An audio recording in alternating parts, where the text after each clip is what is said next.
Hello everyone, welcome to iFor Education.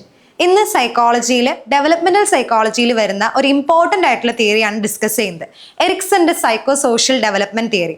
ഒരു child develop ചെയ്ത് വരുന്നതിനെ 8 ഡിഫറെൻറ്റ് സ്റ്റേജസിലൂടെ ഫ്രോയിഡിന്റെ ആദ്യം വന്ന സൈക്കോ സെക്ഷൽ സ്റ്റേജസിനെ എക്സ്പാൻഡ് ചെയ്തിട്ട് എറിക്സൺ കൊണ്ടുവന്നിട്ടുള്ള ആ ഒരു തിയറിയാണ് സൈക്കോ സോഷ്യൽ തിയറി എന്ന് പറയുന്നത്. ഓക്കെ, സോ ഇങ്ങനെ 8 സ്റ്റേജസിലായിട്ടാണ് എറിക്സൺ സൈക്കോ സോഷ്യൽ ഡെവലപ്മെന്റ് തിയറിയിൽ ഒരു ചൈൽഡ് ഡെവലപ്പ് ചെയ്ത് വരുന്ന ആ ഒരു സ്റ്റേജസിനെയും എങ്ങനെയാണ് ആ ഒരു യങ്ങർ ഏജ് ആയിട്ടുള്ള ഇൻഫൻസിയിൽ നിന്നും ഓൾഡ് ഏജിലേക്ക് നമ്മൾ വരുമ്പം ഡെവലപ്ഡ് ആയിട്ട് മാറുന്നതെന്ന് എക്സ്പ്ലെയിൻ ചെയ്യുന്നത്. ഓക്കെ, അപ്പം ഡെവലപ്മെന്റിന് ഈ ഇത്തരത്തിൽ അക്രോസ് ലൈഫ് സ്പാനിൽ 8 സ്റ്റേജസ് ആയിട്ടാണ് ഈ ഒരു തിയറിയിൽ എറിക്സൺ എക്സ്പ്ലെയിൻ ചെയ്യുന്നത്. ഓരോ തിയറിയിലും അല്ലെങ്കിൽ ഓരോ സ്റ്റേജിലും ചൈൽഡ് ഓരോരോ ടൈപ്പ് ഓഫ് ക്രൈസിസ് ഫേസ് ചെയ്യുന്നുണ്ടായിരിക്കും. ആ ഓരോ ക്രൈസിസും കറക്റ്റായിട്ട് റെസല്യൂട്ട് ചെയ്ത് പോകുമ്പോൾ ചൈൽഡ് ഒരു വെർച്യു ഡെവലപ്പ് ചെയ്യുന്നുണ്ടായിരിക്കും. So mainly across life span 8 psycho social stages ആണ് എറിക്സൺ പറയുന്നത്. ഓരോ സ്റ്റേജിലും നമുക്കൊരു ക്രൈസിസ് ഡെവലപ്പ് ചെയ്യുന്നുണ്ടായിരിക്കും. അതിനെ കറക്റ്റായിട്ട് റിസോൾവ് ചെയ്ത് കഴിഞ്ഞാൽ നമുക്കൊരു ഹെൽത്തി ആയിട്ടുള്ള ഡെവലപ്മെന്റിലേക്ക് പോകുന്നുണ്ടായിരിക്കും. കറക്റ്റ്ലി റിസോൾവ് ചെയ്തില്ലെങ്കിൽ അത് പലതരത്തിലുള്ള ഡെവലപ്മെന്റൽ ഡിഫിക്കൽട്ടീസിലേക്കും മാൽ അഡാപ്റ്റേഷനിലേക്കും മാറുന്നുണ്ടായിരിക്കും എന്നാണ് എറിക്സൺ എക്സ്പ്ലെയിൻ ചെയ്യുന്നത്. സോ ഓരോ സ്റ്റേജിലും വരുന്ന ചൈൽഡ് എക്സ്പീരിയൻസ് ചെയ്യുന്ന ക്രൈസിസിനെ കറക്റ്റായിട്ട് നമ്മൾ റിസോൾവ് ചെയ്ത് പോകുമ്പോഴാണ് ആ ഒരു ഫുൾ ഡെവലപ്മെന്റ് അവർ അച്ചീവ് ചെയ്യുന്നുണ്ടാവുക. ഓക്കെ, അപ്പം ഓരോ സ്റ്റേജും ഡീറ്റെയിൽഡ് ആയിട്ട് നമുക്ക് നോക്കാം. ഫസ്റ്റ് വരുന്ന സ്റ്റേജ് ആണ് ട്രസ്റ്റ് വേഴ്സസ് മിസ്ട്രസ്റ്റ്. ഒരു ബർത്തിൽ തൊട്ട് ഒരു 1 ഇയർ വരെ വരുന്ന ഇൻഫൻസി സ്റ്റേജ് ആണ് ട്രസ്റ്റ് വേഴ്സസ് മിസ്ട്രസ്റ്റ് എന്ന് പറയുന്നത്. ഇവിടെ ചൈൽഡ് ഏറ്റവും കൂടുതലും ഇമ്പോർട്ടൻസ് കൊടുക്കുന്നത് മദർ ആയിട്ടുള്ള അല്ലെങ്കിൽ ആ ഒരു പ്രൈമറി ഫിഗർ ആയിട്ടുള്ള ആ ഒരു റിലേഷൻഷിപ്പിനാണ് ഏറ്റവും ഇമ്പോർട്ടൻസ് കൊടുക്കുന്നത്. ചൈൽഡിനെ സംബന്ധിച്ച് ആ ഒരു മദർ അല്ലെങ്കിൽ ആരാണോ പ്രൈമറി കെയർ ഗീവർ അവരാണ് ഏറ്റവും വലിയ സപ്പോർട്ട്. അവരുടെ കൂടെ നിന്ന് ആ ഒരു വേൾഡിനെ എക്സ്പ്ലോർ ചെയ്യാനായിട്ടൊരു സേഫ്റ്റി ക്രിയേറ്റ് ചെയ്യപ്പെടുമ്പം അവർക്ക് ഡെവലപ്പ് ചെയ്യുന്നതാണ് ട്രസ്റ്റ് എന്ന് പറയുന്നത്. ആ ഒരു ട്രസ്റ്റ് ഡെവലപ്പ് ചെയ്ത് കഴിയുമ്പോഴാണ് ഈ ഒരു സ്റ്റേജിൽ കറക്റ്റായിട്ട് ഹോപ്പ് എന്നുള്ള വേർച്യു അവർ അച്ചീവ് ചെയ്യുകയും അടുത്ത സ്റ്റേജിലേക്ക് മൂവ് ഓൺ ചെയ്യുകയും ചെയ്യുന്നുണ്ടാവുക. പക്ഷെ കറക്റ്റായിട്ട് പാരന്റിങ് അവർക്ക് കിട്ടാതെ അല്ലെങ്കിൽ പാരന്റിങ് അവർക്കൊരു അഫെക്ഷൻ കൊടുക്കാതെ ആ ഒരു സേഫ്റ്റി ക്രിയേറ്റ് ചെയ്ത് വന്നു കഴിഞ്ഞാൽ അവർക്ക് മിസ്ട്രസ്റ്റ് ആയിരിക്കും വരുന്നുണ്ടാവുക. അത് അവരിലേക്ക് മാൽഡാപ്റ്റീവ് ആയിട്ടുള്ള ബിഹേവിയേഴ്സ് ഡെവലപ്പ് ചെയ്യുകയും അടുത്ത സ്റ്റേജിലേക്ക് മര്യാദയ്ക്ക് ഡെവലപ്പ് ചെയ്ത് പോകാൻ പറ്റാത്ത രീതിയിലേക്ക് അവരുടെ ഡെവലപ്മെന്റിനെ അറസ്റ്റ് ചെയ്ത് അവിടെ വെക്കുന്നുണ്ടായിരിക്കും. ഓക്കെ, സോ അതാണ് ട്രസ്റ്റ് വേഴ്സസ് മിസ്ട്രസ്റ്റ് എന്ന് പറയുന്ന ആദ്യത്തെ സ്റ്റേജ്. നെക്സ്റ്റ് വരുന്നതാണ് autonomy versus shame. So 1 to 3 years എന്നുള്ള ആ ഒരു ഏജിൽ വരുന്ന നെക്സ്റ്റ് സെക്കൻഡ് സ്റ്റേജ് ആണ് ഓട്ടോണമി വേഴ്സസ് ഷെയിം. ഇവിടെ ചൈൽഡ് ഏറ്റവും കൂടുതൽ ഡെവലപ്പ് ചെയ്യുന്നത് ടോയ്ലറ്റ് ട്രെയിനിങ് അതേപോലെ എൻവിയോൺമെന്റ് എക്സ്പ്ലോറേഷൻ ആണ്. പതിയെ അവർ തനിയെ ഓരോ കാര്യങ്ങൾ ചെയ്യാൻ സ്റ്റാർട്ട് ചെയ്യുവാണ്. നമ്മൾ ഫ്രോയിഡിന്റെ തിയറിയിൽ പറയുന്ന പോലെ തന്നെ ഏരിയൽ സ്റ്റേജിൽ എന്താണ് ആ ഒരു ടോയ്ലറ്റ് ട്രെയിനിങ് ആണ് ഏറ്റവും കൂടുതൽ ഡെവലപ്പ് ചെയ്യുന്നത്. സോ കറക്റ്റായിട്ട് അവർ ഇൻഡിപെൻഡൻ്റ്ലി ആ ഒരു ടോയ്ലറ്റ് ട്രെയിനിങ് ഡെവലപ്പ് ചെയ്ത് കഴിഞ്ഞാൽ അവിടെ ഒരു പോസിറ്റീവ് റെസൊല്യൂഷൻ നടക്കുന്നുണ്ടായിരിക്കും.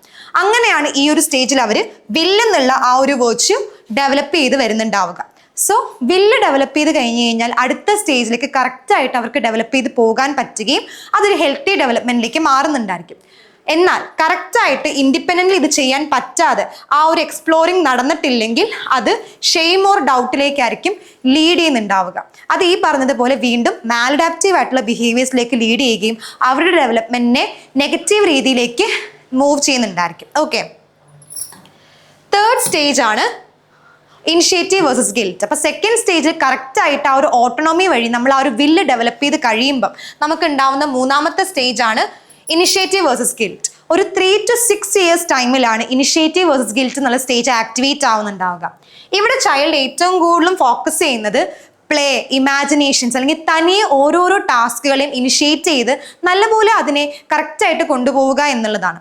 അപ്പം കറക്റ്റായിട്ട് ചൈൽഡിന് ഈ ഒരു പ്ലേ അങ്ങനത്തെ ഓരോ കാര്യങ്ങളും ഇനിഷ്യേറ്റ് ചെയ്യാൻ പറ്റുമെങ്കിൽ അവർക്ക് കോൺഫിഡൻസ് ഡെവലപ്പ് ചെയ്യുന്നുണ്ടായിരിക്കും. ആ ഒരു കോൺഫിഡൻസിലൂടെ ആയിരിക്കും അവർ പതിയെ പേർപ്പസ് എന്നുള്ള ആ ഒരു വേർച്യു ഗെയിൻ ചെയ്യുന്നുണ്ടാവുക. സോ കറക്റ്റായിട്ട് ഒരു ഇനിഷ്യേഷൻ എന്നുള്ള ഒരു എബിലിറ്റി ഡെവലപ്പ് ചെയ്ത് കഴിഞ്ഞാൽ അത് പേർപ്പസിലേക്ക് ലീഡ് ചെയ്യുകയും തേർഡ് സ്റ്റേജും കറക്റ്റായിട്ട് റെസല്യൂട്ട് ചെയ്ത് പോകുന്നുണ്ടായിരിക്കും. എന്നാൽ ഇപ്പം ചില പാരൻസ് എന്ന് പറയുമ്പോൾ എന്താണ് വളരെ റെസ്ട്രിക്റ്റീവ് ആണ്. ചൈൽഡിനെ മര്യാദയ്ക്ക് ഒരു ഫ്രീഡം സ്പേസ് കൊടുക്കാതെ അവരെ കളിക്കാൻ സമ്മതിക്കാതെ ആ ഒരു സേഫ് സ്പേസിലേക്ക് ഒതുക്കി വെക്കുന്ന സമയത്ത് കറക്റ്റായിട്ട് അവർക്ക് ഓരോ കാര്യങ്ങളും ഇനിഷ്യേറ്റ് ചെയ്യാനും കോൺഫിഡൻസ് കാണിക്കാനും പറ്റുന്നുണ്ടാവില്ല. അപ്പം ഇനിഷ്യേറ്റീവ് എന്ന രീതിയിലേക്ക് പകരുന്നതിന് പകരം ഗിൽറ്റ് ആയിരിക്കും അവർക്ക് ഡെവലപ്പ് ചെയ്യുന്നുണ്ടാവുക.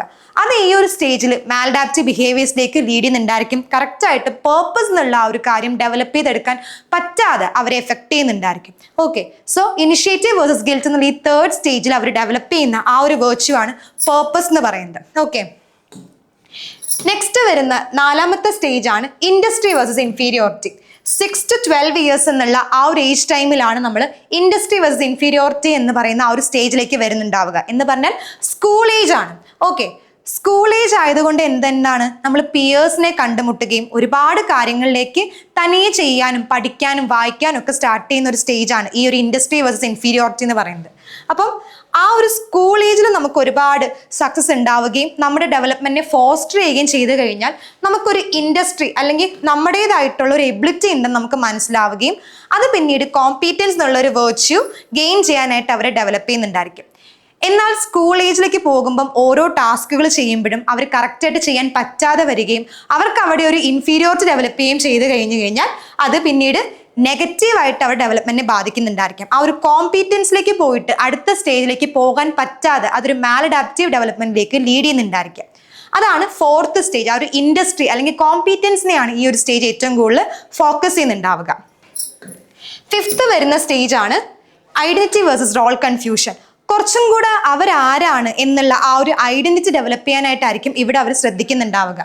അവരെ സംബന്ധിച്ച് അവരുടെ സെൽഫ് എക്സ്പ്ലോറേഷൻ, അതേപോലെ തന്നെ അവരുടെ വാല്യൂസും അങ്ങനത്തെ കാര്യങ്ങളൊക്കെ എക്സ്പ്ലോർ ചെയ്യുന്ന ഒരു സ്റ്റേജാണ് ഐഡന്റിറ്റി വേഴ്സസ് റോൾ കൺഫ്യൂഷൻ.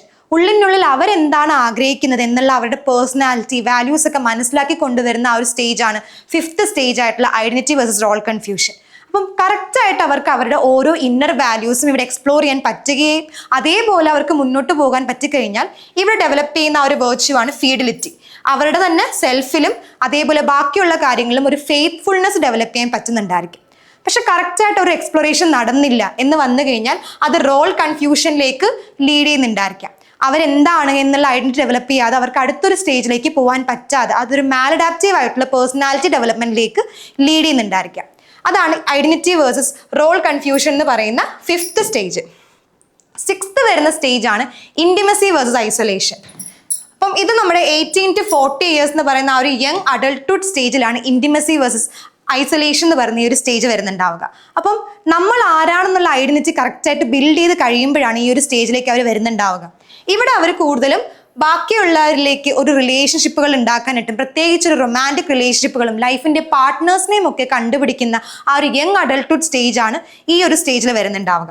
അപ്പൊ കറക്റ്റായിട്ട് അവർക്ക് ഡീപ്പർ റിലേഷൻഷിപ്പുകളും പ്രത്യേകിച്ച് ആ ഒരു അഡോളസൻസ് നിന്ന് മാറി ലോങ് ലാസ്റ്റിംഗ് ആയിട്ടുള്ള ഫേം റിലേഷൻഷിപ്പുകളും ഡെവലപ്പ് ചെയ്യാൻ പറ്റുവാണെങ്കിലാണ് ഇവിടെ ലവ് എന്നുള്ള വേർച്യു ഇവർ അച്ചീവ് ചെയ്യുന്നുണ്ടാവുക. എന്നാൽ കറക്റ്റായിട്ട് ആ റിലേഷൻഷിപ്പ് ഡെവലപ്പ് ചെയ്യാൻ പറ്റാതെ അവർക്ക് ഒരു പാർട്ട്ണറിനെ കിട്ടാതെ അല്ലെങ്കിൽ ഒരു കറക്റ്റ് റിലേഷൻഷിപ്പുകൾ എങ്ങനെ ഫേം ആക്കി കൊണ്ടുപോകണം എന്നൊരു എബിലിറ്റി ക്രിയേറ്റ് ചെയ്യാൻ പറ്റാത്തപ്പോൾ ഉണ്ടാവുന്നതാണ് ഐസൊലേഷൻ എന്നുള്ള ആ ഒരു ഒറ്റപ്പെടൽ. സോ അവിടെ വീണ്ടും എന്താണ് അടുത്ത സ്റ്റേജിലേക്ക് പോകാൻ പറ്റാതെ അവർ ഡെവലപ്മെന്റ് കുറച്ചും കൂടെ മാലഡാപ്റ്റീവ് ആയിട്ട് മാറുന്നുണ്ടാകും. ഇന്റർപേഴ്സണൽ റിലേഷൻഷിപ്പുകൾ ഫോം ചെയ്യാനായിട്ടും കണക്ഷൻസ് ഫോം ചെയ്യാൻ പറ്റാത്തൊരു മാലഡാപ്റ്റീവ് പേഴ്സണാലിറ്റി ആയിട്ട് മാറുന്നുണ്ടായിരിക്കും. അതാണ് 6th സ്റ്റേജ്. 7th സ്റ്റേജ് ആണ് ജനറേറ്റിവിറ്റി വേഴ്സസ് സ്റ്റാഗ്നേഷൻ. കുറച്ചും കൂടെ എൽഡർ ആകുവാണ് നമ്മളിനി അങ്ങോട്ടേക്ക്. അപ്പം ഇവിടെ എന്ന് പറയുമ്പം നമ്മുടെ ഏജ് എന്ന് പറയുന്നത് 40 to 65 ഇയേഴ്സ് വരുന്ന മിഡിൽ അഡൾട്ട്ഹുഡ് ആണ്. മിഡിൽ അഡൾട്ട്ഹുഡിലേക്ക് വരുമ്പം നമ്മൾ ഏറ്റവും കൂടുതൽ ഫോക്കസ് ചെയ്യുന്ന എന്താണ്, നമ്മളെ സംബന്ധിച്ച് നമ്മൾ എന്താണെന്നുള്ള ഐഡന്റിറ്റി ഡെവലപ്പ് ചെയ്തു, നമുക്കൊരു പാർട്ട്ണറിനെ കിട്ടി, ഇനി നമ്മൾ നോക്കാൻ പോകുന്ന സെക്യൂർഡ് ആയിട്ടുള്ള ഒരു ലൈഫാണ്. സോ കരിയർ അതേപോലെ പ്രൊഡക്ടിവിറ്റി ആയിരിക്കും ഇവിടെ ഏറ്റവും കൂടുതൽ നോക്കുന്നുണ്ടാവുക. പാർട്ട്ണർ വന്നതുകൊണ്ട് തന്നെ നമുക്കിനി ചിൽഡ്രൻ ഉണ്ടാകും. ആ ഒരു പാരന്റിങ്ങിലേക്കും മെച്യൂർഡ് ആയിട്ടുള്ള ലെവലിലേക്കും ചിന്തിച്ചു തുടങ്ങുന്ന ആ ഒരു കാര്യങ്ങളാണ് ഈ ഒരു സ്റ്റേജിൽ വരുന്നത്. സോ നമ്മൾ ഏറ്റവും കൂടുതൽ നോക്കുന്നത് നമ്മുടെ വരാൻ പോകുന്ന നെക്സ്റ്റ് ജനറേഷനെ എങ്ങനെയൊക്കെ നർച്ചർ ചെയ്യാൻ പറ്റും, അവരെ എങ്ങനെയൊക്കെ പ്രൊട്ടക്ട് ചെയ്യാൻ പറ്റും എന്നുള്ള കാര്യങ്ങളാണ് ഇവിടെ നമ്മൾ ഫോക്കസ് ചെയ്യുന്നത്. അങ്ങനെ കെയർ എന്നുള്ള വേർച്യു ആണ് ഈ ഒരു 7th സ്റ്റേജിൽ നമ്മൾ ഡെവലപ്പ് ചെയ്യുന്നുണ്ടാവുക. പക്ഷെ കറക്റ്റായിട്ട് നമുക്കൊരു കരിയർ ഡെവലപ്മെന്റ് കിട്ടിയില്ല, അല്ലെങ്കിൽ നമുക്കൊരു പ്രൊഡക്ടിവിറ്റി ക്രിയേറ്റ് ചെയ്യാൻ പറ്റിയില്ലെങ്കിൽ ഇവിടെ ഉണ്ടാവുന്ന നെഗറ്റീവ് ആയിട്ടുള്ള സ്റ്റേജാണ് സ്റ്റാഗ്നേഷൻ എന്ന് പറയുന്നത്. ഓക്കെ, ഇതാണ് 7th stage, generativity versus stagnation. Last വരുന്ന സ്റ്റേജ് ആണ് ഈഗോ ഇന്റഗ്രിറ്റി വേഴ്സസ് ഡെസ്പയർ. ഏറ്റവും ലാസ്റ്റ് ഒരു ലേറ്റ് അഡൾട്ട്ഹുഡിൽ ഒരു 65+ ഇയേഴ്സിലേക്ക് നമുക്ക് വരുമ്പം ഉണ്ടാവുന്ന ഡെവലപ്മെന്റ് സ്റ്റേജാണ്. ആ ഒരു ഓൾഡ് ഏജിലേക്ക് വന്ന് പതിയെ നമ്മുടെ എബിലിറ്റീസ് ഒക്കെ ഡിക്ലൈൻ ചെയ്ത് നമ്മുടെ ലൈഫിലെ എല്ലാ കാര്യങ്ങളും റിഫ്ലക്ട് ചെയ്യാൻ സ്റ്റാർട്ട് ചെയ്യുന്ന ഒരു സ്റ്റേജാണ് ഈ ഈഗോ, ഇന്റഗ്രിറ്റി വേഴ്സസ് ഡെസ്പയർ എന്ന് പറയുന്നത്. സോ ഇവിടെ നമ്മുടെ ലൈഫിനെ നമ്മൾ അക്സെപ്റ്റ് ചെയ്യുവാണ്.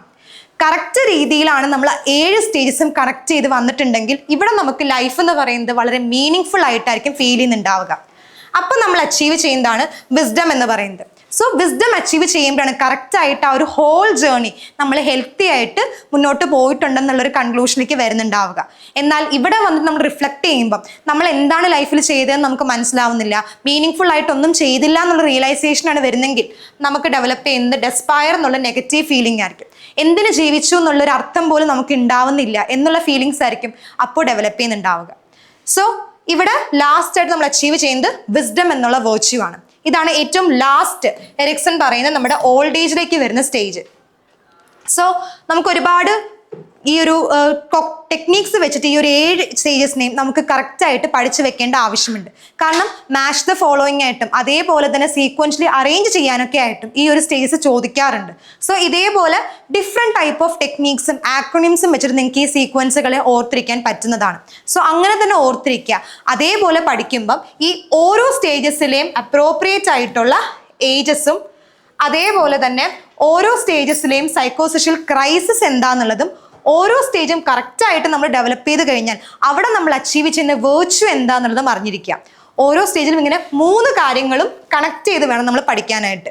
ചില സ്റ്റേജിൽ ഏത് ഏജിലാണ് ഇത് ഉണ്ടാവുന്നതെന്ന് ചോദിക്കാറുണ്ട്, ചിലതിൽ ഏത് സ്റ്റേജിലാണ് ഉണ്ടായതെന്ന് ചോദിക്കാറുണ്ട്. അതേപോലെ ആ ഒരു സ്റ്റേജ് ഡെവലപ്പ് ആയി കഴിഞ്ഞാൽ അവർക്ക് ഉണ്ടാവുന്ന വേർച്യൂ എന്താണെന്നും ചോദിക്കാറുണ്ട്.